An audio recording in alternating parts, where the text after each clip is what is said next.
pessoal, eu queria há muito tempo fazer esse vídeo para vocês sobre abandono de pai e mãe, sobre a rejeição de pai e mãe, ou quando a gente tem um pai e uma mãe narcisista, que também é se sentir abandonado dentro da própria casa, né? Tendo os dois juntos. Eu sinceramente não sei o que é pior. Você ter sido abandonado pelo seu pai, você ter sido rejeitado pelo seu pai ou pela sua mãe, ou você ter um pai ou uma mãe narcisista. Mas enfim, a dor é sempre a mesma. Por mais que a gente muitas vezes diga, isso é muito bem resolvido dentro de mim, isso tá tudo certo. Se eu não trabalhei isso dentro de mim, não tá tudo certo, não está bem resolvido. E quanto mais eu trabalho os meus sintomas, meus sinais daquele abandono, daquela rejeição, mais eu vou descobrindo coisas. Eu comecei meu processo de autoconhecimento em 2011 e eu comecei por causa de uma rejeição de 3 pessoas muito próximas que acabaram não querendo conviver comigo. E eu assim, nossa, eu tô com 26 anos e é a primeira vez que eu tenho uma rejeição, que alguém não gosta de mim. Eu sempre fui a querida da família, eu sempre fui a queridinha dos amigos. E como assim alguém não gosta de mim? E aquilo me doeu. E quando eu comecei no processo, assim, poxa, mas essas 3 pessoas realmente são importantes para minha felicidade? Essas 3 pessoas impactam na minha felicidade, na minha vida, no meu dia a dia? Não. E todas as coisas que eu ia me perguntando sobre essas 3 pessoas, a resposta era sempre não. Eu não dependia da minha felicidade delas. Carro passando. Eu não dependia do meu autodesenvolvimento profissional, nada da minha família, nada interferia dessa rejeição dessas 3 pessoas. E aí eu fui fazer um curso chamado Despertar da Consciência, que é um curso lindo que eu recomendo para todo mundo, que ele é feito por uma universidade da Índia, que se chama Oneness University, mas tem vários trainees no mundo todo. Eu falo mundo todo porque o segundo país que mais me assiste no canal do YouTube é o Japão, então minha gratidão pelo Japão, nunca imaginei que eu ia chegar tão longe. E lá no Japão, então assim, aí no Japão também tem trainees, né? Então busquem alguém da Oneness University e façam esses cursos, porque despertar a consciência é o primeiro passo para o autodesenvolvimento. E ali eu tive um choque de realidade, porque eu fui abandonada e rejeitada pelo meu pai desde a barriga. E eu sempre fui muito amada pela minha família, eu tive uma relação com meu avô muito forte, então eu achei que aquilo ali sempre tivesse muito suprido dentro de mim. E quando as pessoas perguntavam assim, e você tem algum problema com seu pai, né? E eu dizia assim, você sente falta da sua Ferrari? Não, porque você nunca teve uma Ferrari. E eu sempre relacionava a falta, a ausência do meu pai a uma Ferrari. Como é que eu vou ter falta de algo que eu nunca tive? Gente, mero engano. A gente não pode nunca, aquelas 2 pessoas mais importantes da nossa vida, que é pai e mãe, a ausência deles nos deixam buracos na nossa alma muito grande. São buracos que nada e ninguém irá suprir. E quando a gente não tem a consciência disso, né, a gente acaba indo buscar em algum lugar aquele vazio, aquela ausência que a gente tem. Então, se eu não tenho um pai, eu vou buscar no meu profissional desenvolver isso dentro de mim. Então, quando eu terminei a engenharia, eu fui atrás do mestrado e eu ia atrás do doutorado e pós-doc, porque essa era a minha cabeça. E quando eu comecei no meu processo de autoconhecimento, a fazer cursos e a buscar sozinha esse processo, eu vi que eu queria uma valorização. E a valorização a gente se dá por meio do profissional, de buscar esse profissional. Então você quer algo que se destaque, né? Ser alguém, você quer ser visto, ser valorado por alguém. E a gente acaba fazendo um caminho meio torto, que às vezes a gente se perde no nosso propósito de vida, né? Então, eu fui fazendo um caminho da engenharia e ao mesmo tempo eu fui fazendo um caminho para me autoconhecer, que foi fazer o reiki, apometria, florais, curso de programação neurolinguística, curso de gestão de pessoas, até chegar ao coaching. E o coach foi um estalo na minha vida, que eu, poxa, aceito, agora já entendi o que eu precisava curar com o meu pai, que são vários sinais e sintomas, e eu vou aceitar a minha missão, o meu propósito de vida, que é ajudar as pessoas a se autoconhecerem, a se autodesenvolverem. Os processos não são nada fáceis. E quando eu fiz o curso do coaching, uma coisa muito importante, que foi onde foi a minha virada de chave, onde eu quis fazer os cursos de autoconhecimento. O coaching você tem que fazer 10 a 12 sessões, né? Então, o meu professor sempre dizia, você pega um objetivo, né, que o seu paciente, seu cliente, ele quer, e você faz 10 a 12 sessões com esse paciente para resolver o problema dele, para atingir o objetivo. A média era de 300 a 500 a cada sessão.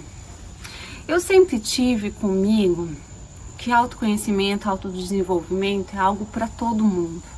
Quando eu comecei a atender em 2014 no meu consultório aqui em Florianópolis, eu fui fazer o meu canal no YouTube, porque eu queria que aquelas pessoas que pudessem estar lá pagando, as outras pessoas que não tivessem acesso, também pudessem ter acesso ao seu autodesenvolvimento, ao seu despertar da consciência, né? Tanto que o despertar da consciência é meu primeiro vídeo no YouTube.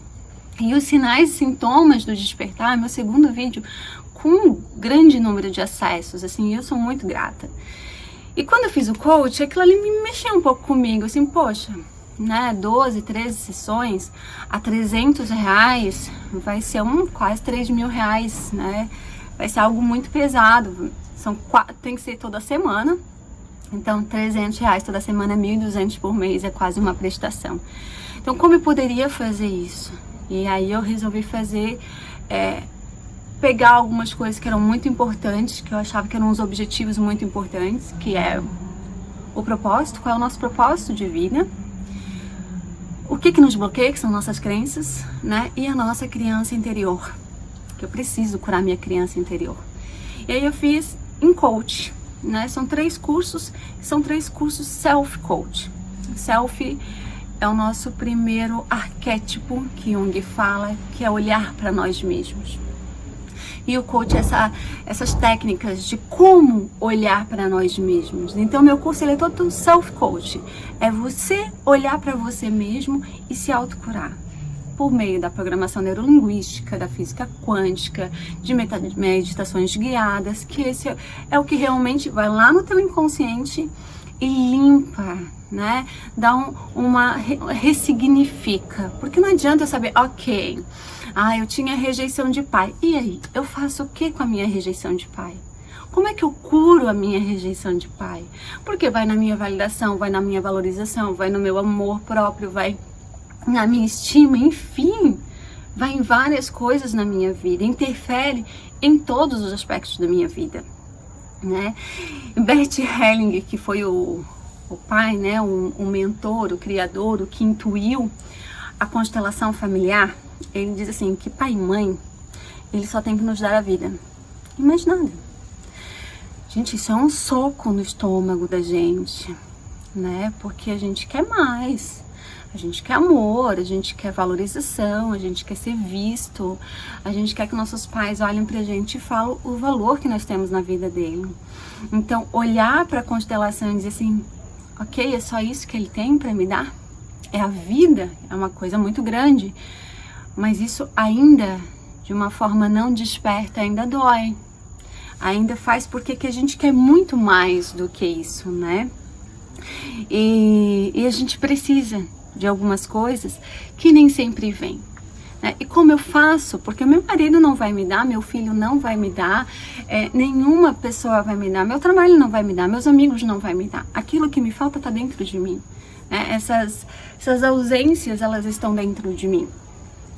Quando eu atendi os meus pacientes, a maioria elas seguem um padrão, né? Quanto mais eu atendia pessoas abandonadas por pai. E quando a pessoa chegava no meu consultório, ela começava a dizer, porque eu fui abandonada porque eu quero ser uma grande pessoa. Elas nunca comentavam que eram abandonadas. Eu sou uma grande pessoa, eu quero fazer doutorado fora, eu quero ser reconhecido profissionalmente, eu quero isso, eu quero aquilo. Tudo era algo muito grandioso. E aí eu perguntava assim, onde está seu pai? Ela achou, poxa, Tati, estou aqui falando do meu doutorado fora, sanduíche, você vem me perguntar cadê meu pai? Eu assim, sim, cadê seu pai? Meu pai nunca conheci, me abandonou.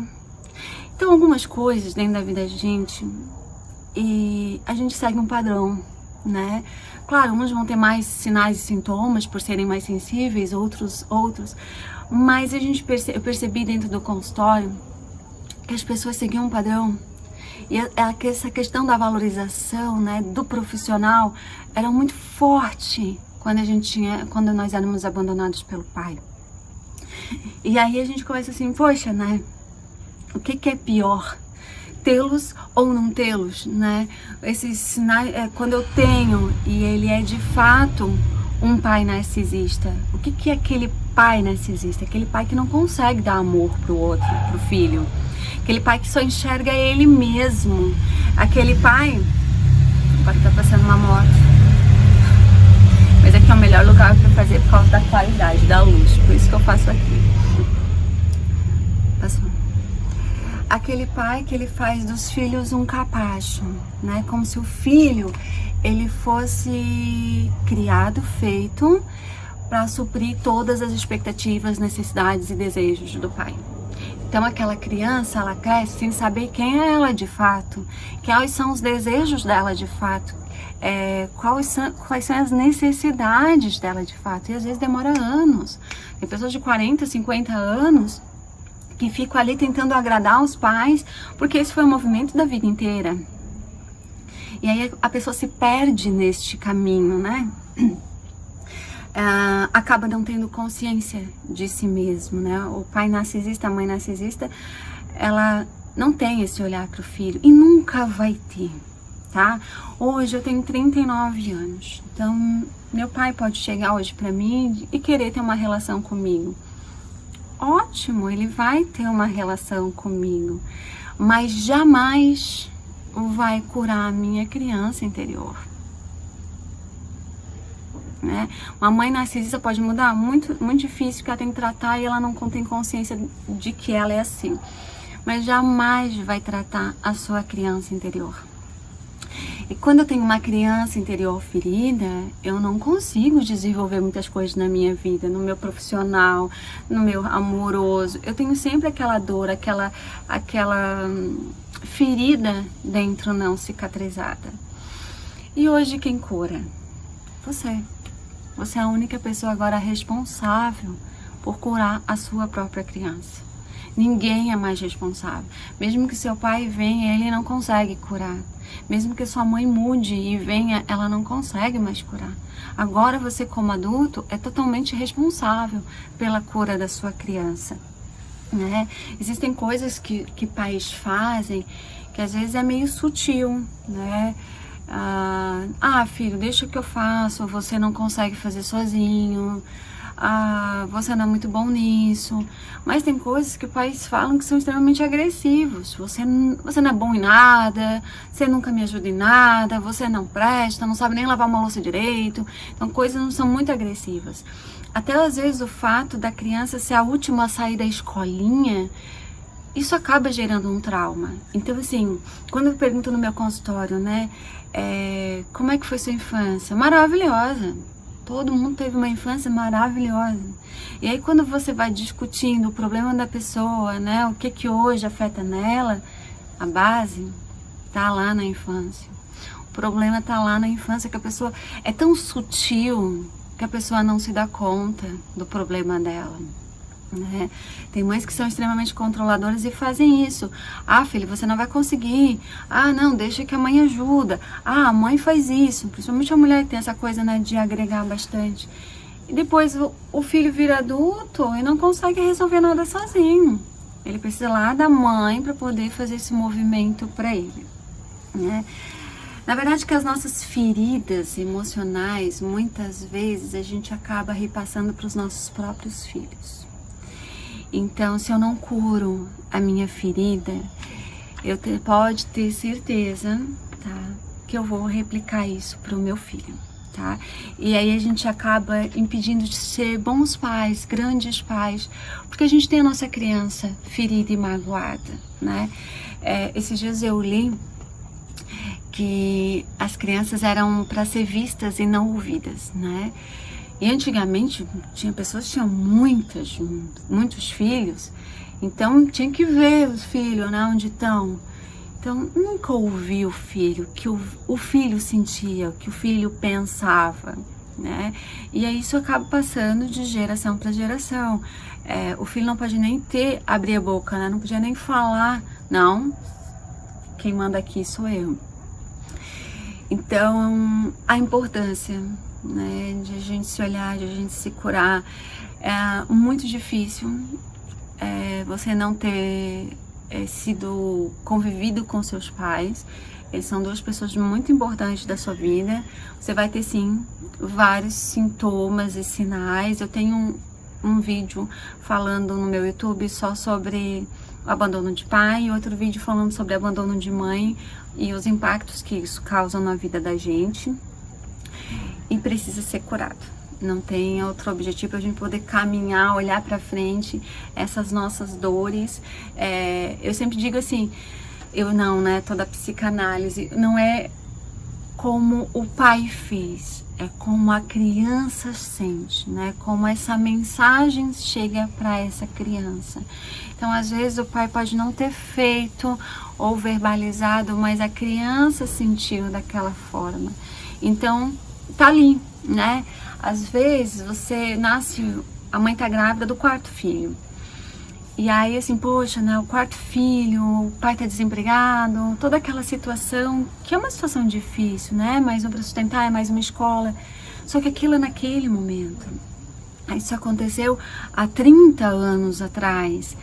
E depois, quando nasce, todo mundo fica feliz, o pai já arrumou um emprego e a situação muda. Só que para aquele ser, é aquilo que está printado no inconsciente dele. Que ele não foi bem recebido, que ele não foi amado, que ele não... E não tem como tirar se você não tiver consciência disso. E não trabalhar, e não buscar cura, e limpar do seu inconsciente essas mensagens que foram ficando ao longo da sua infância. Então, quando a gente não foi... quando a gente não conviveu com nossos pais, quando a gente se sentiu abandonado, quando a gente se sentiu rejeitado, a gente tem várias coisinhas ali que o nosso inconsciente absorve como verdade, e algumas são de fato e que nós precisamos limpar. Então eu convido vocês a fazerem o meu curso de criança interior, que é lindo, para curar essas rejeições, essas mensagens que a nossa criança absorve, acaba trazendo como verdade. O do propósito, para quem tá aí sempre estudando, e a vida nunca vai, né?